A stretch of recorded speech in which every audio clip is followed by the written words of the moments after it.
Bismillahirrahmanirrahim. Assalamualaikum warahmatullahi taala wabarakatuh dan salam sejahtera. Saya Nur Hufaidah binti Muhammad Najamuddin, guru cemerlang penyediaan dan pembuatan makanan daripada Sekolah Menengah Pendidikan Khas Vocational Indahpura, Kulai Johor. Terlebih dahulu saya ingin mengucapkan jutaan terima kasih dan tahniah kepada penganjur E-Chopping Valley National Educational Colloquium 2021 iaitu Jabatan Pendidikan Negeri Perlis dengan kerjasama Majlis Guru Cemerlang Negeri Perlis atas penganjuran program berimpak tinggi ini. Izinkan saya untuk membentangkan kajian tindakan yang bertajuk Merangsang Ingatan Murid Berkeperluan Khas iaitu MBK dalam pembelajaran, penyediaan dan pembuatan makanan dengan menggunakan aplikasi TikTok. Pengenalan.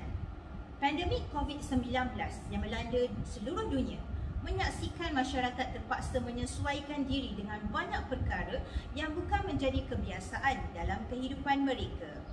Penutupan sekolah dan universiti sejak Perintah Kawalan Pergerakan iaitu PKP fasa pertama yang telah dilaksanakan di Malaysia pada bulan Mac 2020 lalu menyaksikan kaedah pengajaran secara tradisional atau bersemuka bertukar kepada pembelajaran di atas talian atau secara maya. Pengajaran secara atas talian dengan menggunakan pelbagai teknologi dan aplikasi seperti TikTok, WhatsApp, Skype, Zoom, Google Meet, YouTube dan pelbagai lagi telah mula dipraktikkan oleh guru-guru bagi memastikan pelajar masih boleh menjalani proses pembelajaran dan tidak ketinggalan dalam pendidikan. Murid berkeperluan khas iaitu MBK bagi kategori bermasalah pembelajaran sudah semestinya menghadapi banyak kekangan. Mereka juga mempunyai tahap kognitif yang rendah disebabkan tidak boleh atau terlalu lambat untuk mencapai sesuatu objektif pembelajaran. Selain itu juga, mereka mempunyai daya pengamatan dan rangsangan yang lemah. Mereka memerlukan pendidikan dan perkhidmatan khusus bagi memperkembangkan potensi dan kemajuan diri. Pendidikan khas merujuk kepada pengajaran yang direka khas bagi melengkapkan keperluan seseorang kanak-kanak yang luar biasa dan memerlukan bahan-bahan pengajaran khas, teknik pengajaran yang luar biasa serta kemudahan-kemudahan yang tertentu. Murid berkeperluan khas iaitu MBK bagi kategori permasalahan pembelajaran di dalam kelas saya sedang mengikuti kursus vocational atau kemahiran di bawah kelolaan Jabatan Pembangunan Kemahiran iaitu JPK dan bahagian Pendidikan Khas iaitu BPK Kementerian Pendidikan Malaysia. Bagi kursus penyediaan dan pembuatan makanan yang berkod HT 012-2012, semestinya banyak input yang perlu mereka fahami dan ingati untuk memenuhi spesifikasi yang telah ditetapkan oleh Jabatan Pembangunan Kemahiran iaitu JPK bagi melayakkan mereka mendapat Sijil Kemahiran Malaysia tahap 2. Maka ini menjadi cabaran kepada murid ini bagi mengikuti pembelajaran di rumah semasa PKP. Aplikasi TikTok yang sangat popular ketika ini merupakan aplikasi yang memberi peluang kepada penggunanya merakam video atau foto dan memasukkan elemen teks, muzik, suara dan sebagainya ke media sosial. Pada tahun 2020, 41% pengguna TikTok dunia berumur di antara 16 hingga 24 tahun. Mereka menyukai aplikasi ini kerana ia menyajikan hiburan dan maklumat yang ringkas, padat dan menarik seperti pendidikan, motivasi, keagamaan, kesihatan, politik dan sebagainya. Bagi MBK di sekolah saya sudah semestinya mereka sangat menyukai aplikasi ini dan inilah masanya untuk digunakan dalam pengajaran dan pembelajaran di rumah iaitu PDPR. Penyataan masalah. Cabaran semasa mengadakan PDPR dengan murid saya adalah kesukaran mereka untuk mengingati fakta dalam pembelajaran penyediaan dan pembuatan makanan. Semasa sidang kelas di dalam Google Meet, ia jelas menunjukkan murid sukar untuk mengingati fakta.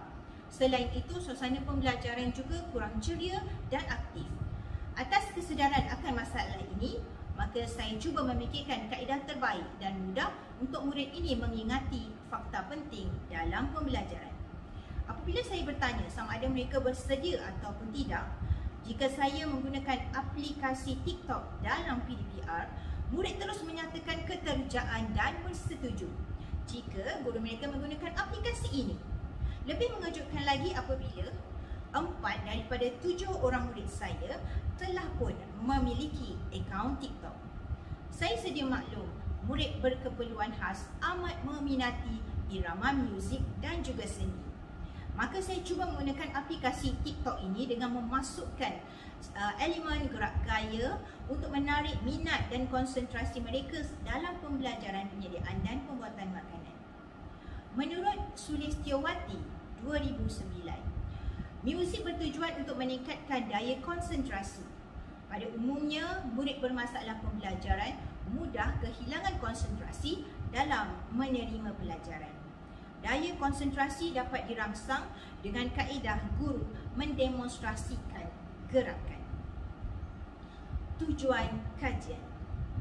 Tujuan kajian ini adalah untuk menambah baik amalan saya dalam pengajaran dan pembelajaran di rumah, iaitu PDPR, dalam merangsang ingatan murid berkeperluan khas, iaitu MBK, bagi kelas 5 PPMA dengan menggunakan aplikasi TikTok. Objektif kajian: merangsang ingatan murid berkeperluan khas, iaitu MBK, dalam pembelajaran penyediaan dan pembuatan makanan menggunakan aplikasi TikTok. Reka bentuk kajian. Saya telah membuat penyelidikan bagi merangsang ingatan murid berkeperluan khas, iaitu MBK, dalam pembelajaran penyediaan dan pembuatan makanan menggunakan aplikasi TikTok berpandukan reka bentuk model kajian tindakan Johnson. 5 langkah yang diketengahkan dalam model ini iaitu mengenal pasti isu ataupun masalah, melaksanakan perancangan bagi pengumpulan data, memungut dan menganalisis data, membuat pelan tindakan dan berkongsi dapatan dan pelan tindakan dengan pihak berkaitan. Sasaran kajian. Kajian ini melibatkan 7 orang murid bermasalah pembelajaran kelas 5 PPMA, kursus penyediaan dan pembuatan makanan Sekolah Menengah Pendidikan Khas Vocational Indapura yang terdiri daripada 5 orang murid lelaki dan 2 orang murid perempuan. Perancangan tindakan. Sebelum menjalankan kajian, saya telah membuat terlebih dahulu pelan perancangan yang teliti agar lebih memahami tindakan yang perlu dilaksanakan, maka matlamat dapat dicapai dengan betul dan tepat. Berikut merupakan perancangan tindakan dalam melaksanakan kajian tindakan ini. Fasa pertama, mengenal pasti isu. Fasa kedua, merancang tindakan. Fasa ketiga, melaksanakan tindakan. Fasa keempat, mengumpul dan menganalisis data. Fasa kelima, refleksi. Pelaksanaan kajian. Kajian ini berfokus untuk merangsang ingatan murid berkeperluan khas, iaitu MBK, bagi pembelajaran penyediaan dan pembuatan makanan menggunakan aplikasi TikTok. Melalui rujukan yang dibuat, didapati MBK sangat meminati muzik, di mana ia mendatangkan ketenangan, konsentrasi dan minat bagi mereka terhadap sesuatu perkara. Sepanjang Perintah Kawalan Pergerakan, iaitu PKP, MBK turut terkesan apabila pembelajaran mereka bukan lagi secara berhadapan dengan guru, namun dilaksanakan secara maya. Ia memberi kesan psikologi dan motivasi kepada mereka untuk menimba ilmu dalam norma yang baru.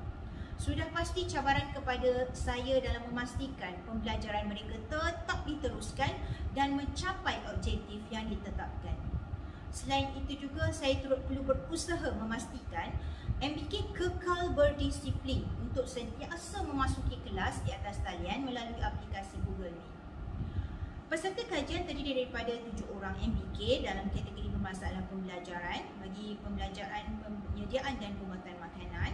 Kajian ini juga dilaksanakan secara berperingkat di mana ujian pra dilaksanakan pada hari pertama kajian bagi mengesan tahap ingatan murid terhadap pembelajaran yang disampaikan. Saya membuat penyampaian pembelajaran secara biasa tanpa menggunakan sebarang kaedah tambahan untuk mengukuhkan ingatan MBK. Semasa sesi akhir pembelajaran, saya memberi soalan secara lisan iaitu soalan bagi ujian pra kepada murid. Setiap murid juga dikehendaki menjawab soalan yang diajukan secara langsung dan saya mencatat markah bagi jawapan setiap murid untuk dianalisis. Sepanjang proses pembelajaran dan pelaksanaan ujian pra, saya menjalankan pemerhatian terhadap reaksi peserta kajian saya. Pada hari kedua kajian, saya melaksanakan PDPR melalui aplikasi Google Meet dengan membuat penyampaian pembelajaran dengan menggunakan aplikasi TikTok bagi tujuan merangsang ingatan MBK dalam pembelajaran. Saya memaparkan dalam sidang kelas akan video TikTok yang merupakan video rakaman saya. Dalam video tersebut, saya menyebut fakta yang perlu dihafal dan setiap fakta itu digayakan dengan suatu gerakan ringkas sambil diiringi muzik yang diminati murid. Kemudian murid diberi peluang untuk melihat video tersebut secara berulang dan menghafal fakta dan gaya yang dikongsikan oleh guru. Semasa sesi akhir pembelajaran dalam Google Meet, saya memberi soalan secara lisan iaitu soalan bagi ujian pos kepada murid. Mereka dikehendaki menjawab soalan yang diajukan saya secara langsung dan saya mencatat markah bagi jawapan setiap murid untuk dianalisis. Dan saya juga menjalankan pemerhatian sepanjang proses pembelajaran dan pelaksanaan ujian pos. Dapatan kajian. Saya membuat perbandingan di antara ujian pra dan ujian pos bagi melihat keberkesanan aplikasi TikTok dapat merangsang ingatan MBK dalam pembelajaran. Berdasarkan hasil keputusan ujian pra, didapati murid sukar mengingati fakta yang diajukan. Mereka mengambil masa yang lama untuk menjawab soalan yang disampaikan secara lisan dan mereka juga kurang menunjukkan minat dan aktif dan kurang bermotivasi dalam pembelajaran. Berdasarkan ujian pos yang dibuat, didapati keputusan markah meningkat. Setelah saya memasukkan video TikTok pembelajaran, semasa penyampaian PDPR dilaksanakan, didapati murid sangat bersemangat dan bermotivasi untuk mengingati fakta pembelajaran. Di dalam video TikTok tersebut, saya memasukkan rakaman di mana saya sedang menyebut fakta pembelajaran sambil membuat pergerakan ringkas bagi setiap fakta. Video TikTok tersebut juga disertakan muzik terkini yang menjadi kegemaran murid. Murid dikehendaki meniru dan menyebut fakta yang disampaikan dan seterusnya mengingatinya. Setelah murid bersedia untuk disoal, ujian pos dimulakan. Keputusannya sangat baik dan memberangsangkan. Didapati aplikasi TikTok ini dapat merangsang ingatan MBK dalam pembelajaran. Kaedah ini telah menambah baik amalan saya dalam pengajaran dan pembelajaran. Ia juga memberi manfaat yang sangat baik kepada murid di mana mereka menjadi lebih kreatif dan bersemangat dalam pembelajaran. Dan lebih mengujakan, mereka telah menghasilkan video TikTok sendiri yang mengandungi isi pelajaran yang telah diajar oleh saya dengan lebih kreatif. Kesimpulan dan cadangan kajian seterusnya. Kesimpulannya, setelah kajian ini dijalankan, ia telah memberi impak yang positif bukan sahaja kepada murid, malahan kepada diri saya sendiri di mana dapat menambah baik amalan pengajaran dan pembelajaran di rumah iaitu PDPR yang dilaksanakan semasa Perintah Kawalan Pergerakan iaitu PKP. Murid juga didapati menunjukkan tahap keupayaan yang tinggi dalam mengingati fakta dengan pengaplikasian TikTok dalam pembelajaran. Mereka dengan mudah dapat mengingati fakta yang dulunya sukar diingati.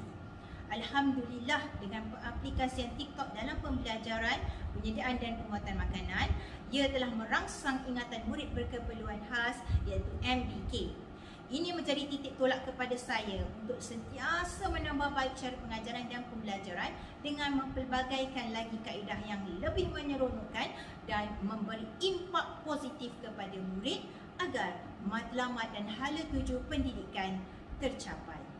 InsyaAllah. Maka dengan ini, saya sudahi pembentangan saya dengan wabillahi taufiq wal hidayah. Wassalamualaikum warahmatullahi wabarakatuh. Sekian, terima kasih.